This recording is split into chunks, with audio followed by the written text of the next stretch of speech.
So when I look around the internet, I see all these memes that always say never give up. And yes, that's true, but it's important that we also know when to change paths. In today's podcast, we're going to talk about that and the Colombian drug trade.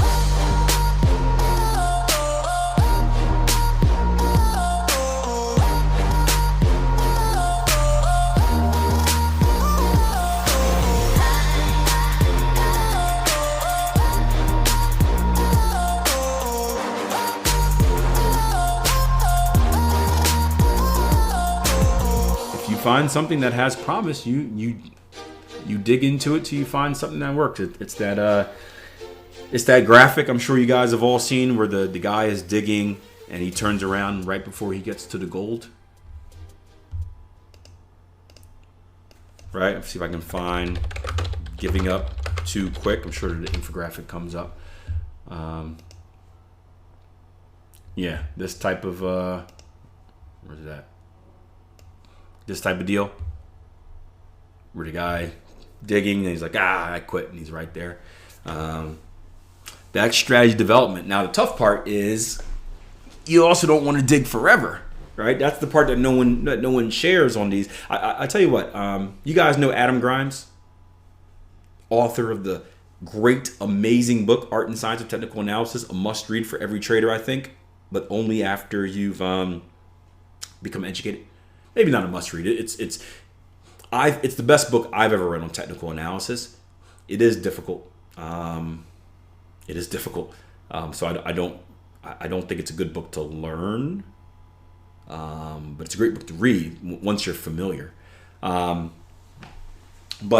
I like Adam because I share a lot of infographics and stuff like that, just messages and stuff like that on social media, and Adam always comments with like a devil's advocate type of view, and I hate it because I feel bad because I like him, I look up to him. Again, I'm fortunate enough to have a good relationship with him, but I always feel bad because he'll point out something like he's really into the details.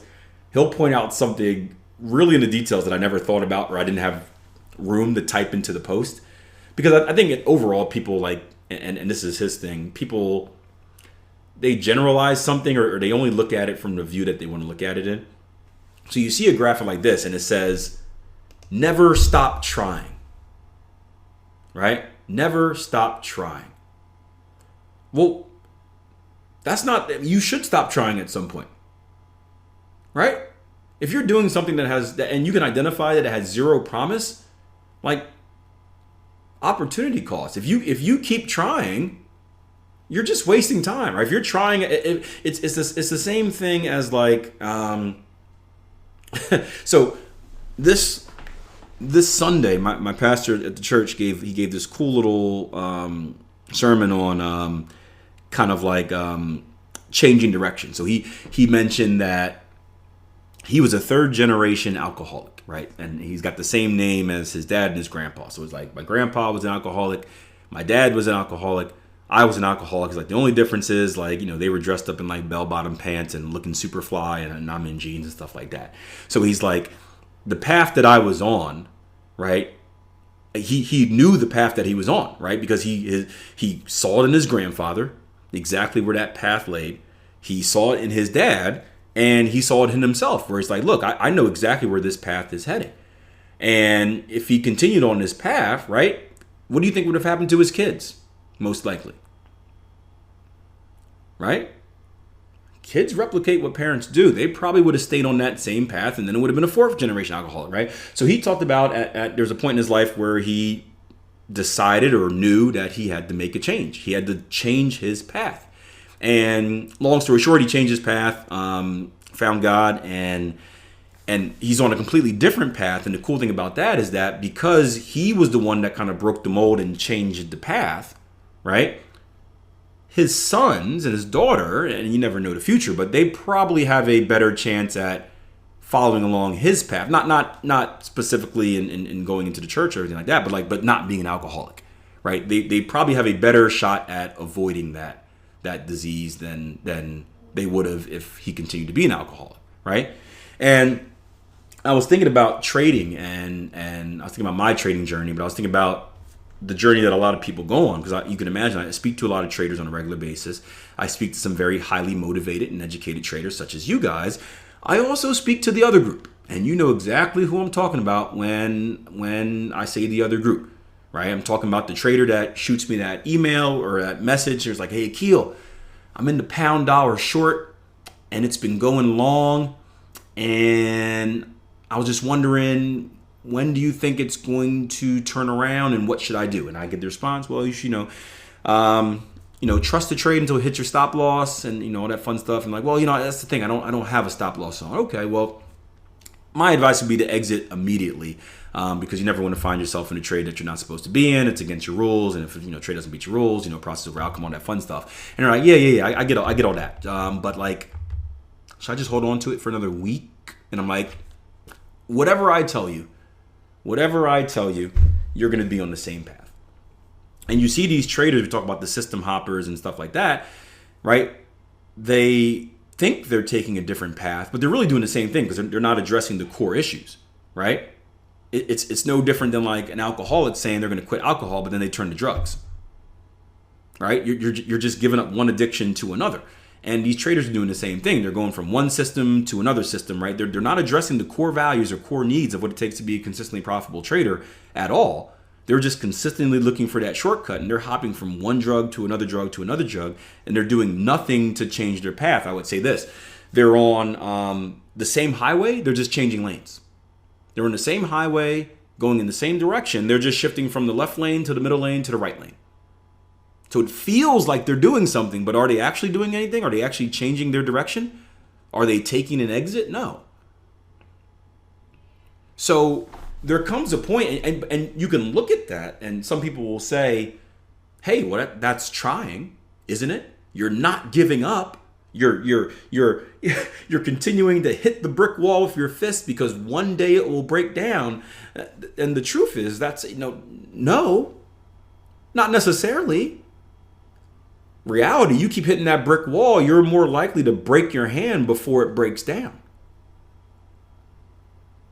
You keep doing the same path with your trading, you're more likely to go broke, and more importantly, waste a massive amount of time in your life that you could have been using to do something positive before you ever find the result. So you can be, we talked about the whole graphic, the never stop trying, and the guy that's digging in the mind, and one turns back inches before getting to the diamonds. There's that third person, I think Naomi mentioned this earlier, there's that third person that is digging and there's no diamonds ever there. They're digging, right, in this picture you see the diamonds to your right, they're digging to the left and there's nothing there. And there's absolutely nothing there. I want to scroll back and see what Naomi actually wrote. I think Naomi wrote something. I could be wrong here, it was a while ago. Yeah, she said, but the third person missing from the drawing is the person that's digging downward. So you have to, in general, I don't think you should never quit. But you also have to be realistic enough to know when you need to take an exit. When you're digging downward and there's no signs of anything, and it's like, well, something needs to change. You got to be willing to take an exit and deviate from the path you're on. And sometimes you'll go back to that very path. We talk about different strategies that I played with a lot of strategies inside bars, for example, when I was a younger number trader, and I was horrible with them. I mean, inside bars weren't too bad, but there were a lot of things I was horrible with just because I didn't really know how to use them right. So I find myself 15 years later going back to stuff I used to know, right? Going back down that same path, but being a little bit more educated and like, oh, I see what I was doing here. Well, let's kind of revisit this tunnel and let's dig some more now. But yeah, I think you should never stop trying, but never stop trying is different from blindly digging, right? You shouldn't start digging, or you shouldn't continue digging until you have a fairly good idea of where that diamond mine is at, right?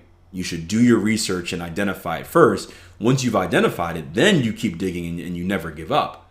But you want to make sure that you've identified a positive situation first. So it's interesting because you gotta, I don't know, it's a delicate balance.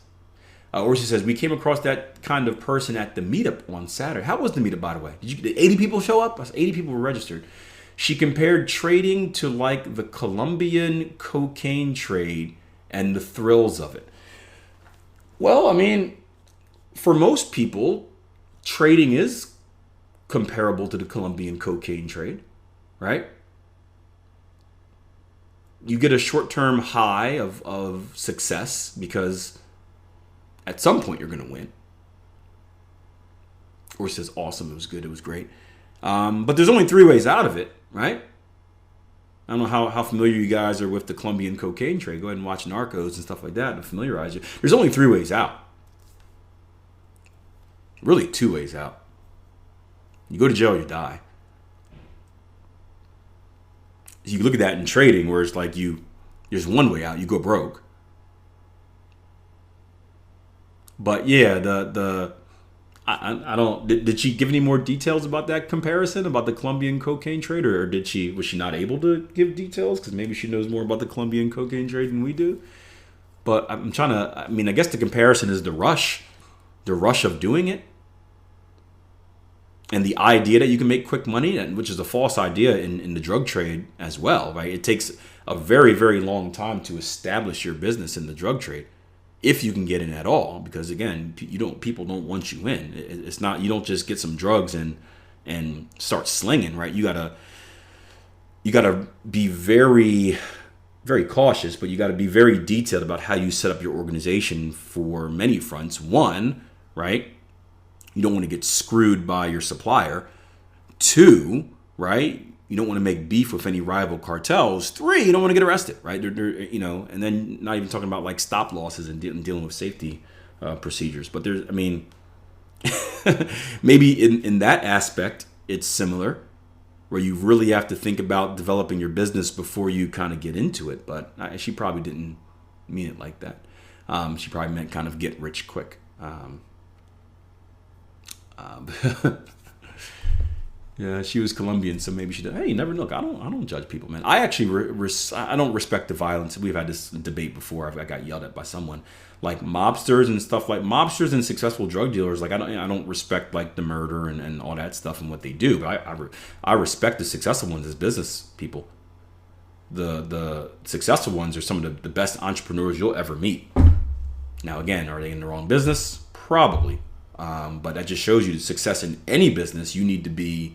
There are very specific characteristics that make up a successful entrepreneur or business owner. And you'll see the difference between the real like cartel leaders versus like your neighborhood drug dealer. Massive difference. You can even go back and watch the shows into a lower level, like The Wire, growing up. It is a successful, long, consistently profitable drug dealers, or mafia, whatever you want to call it. They are great business owners.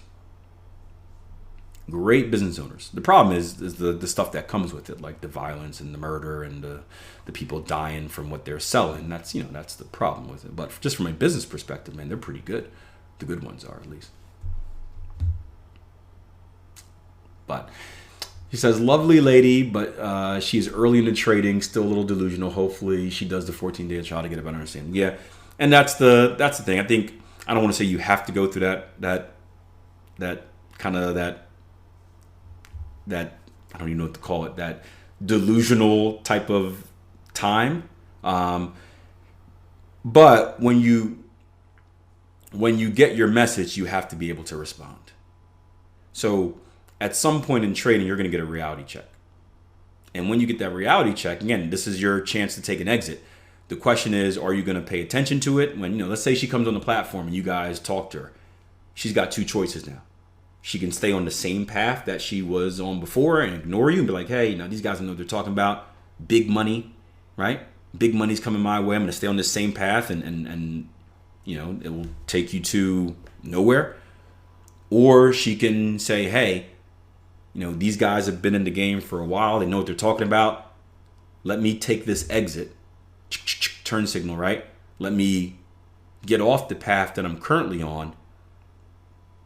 Let me start a new path. Or more importantly, let me get off the highway. Let me stop the car, put on the 4-ways, load up the Waze app, right? And let's actually find out where we're going.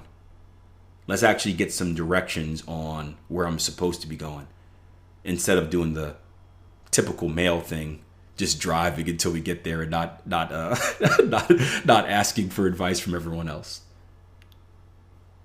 Honey, you know where you're going? Yeah. I just gotta drive faster. We'll get there. Do you want to ask for help? Nah, I don't need help. We'll get there.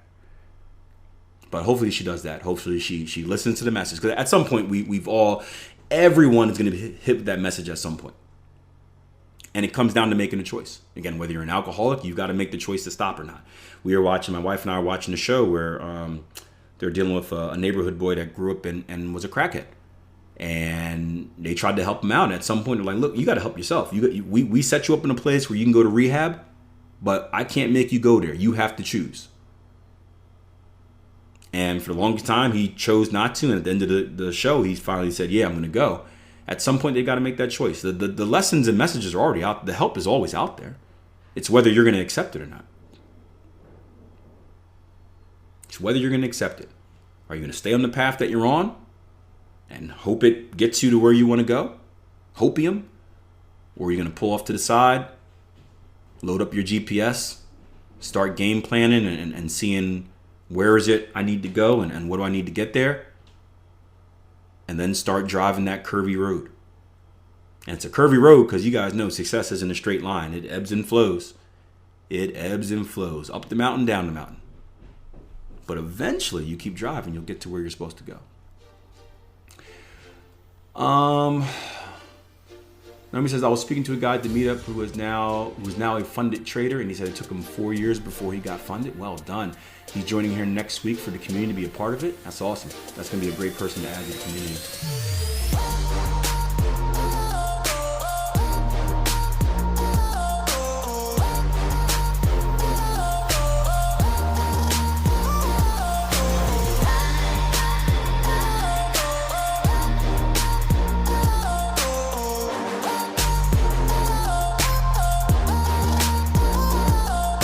Hope you guys enjoyed the episode. Remember, if you haven't done so already, subscribe to my YouTube channel. All types of amazing content put on that channel multiple times a week. Trading Coach Podcast, midweek markups, and trading edge videos on the weekend. Just YouTube search Akil Stokes. Hit that subscribe button. Hit that notification bell as well. That way you don't miss my next video.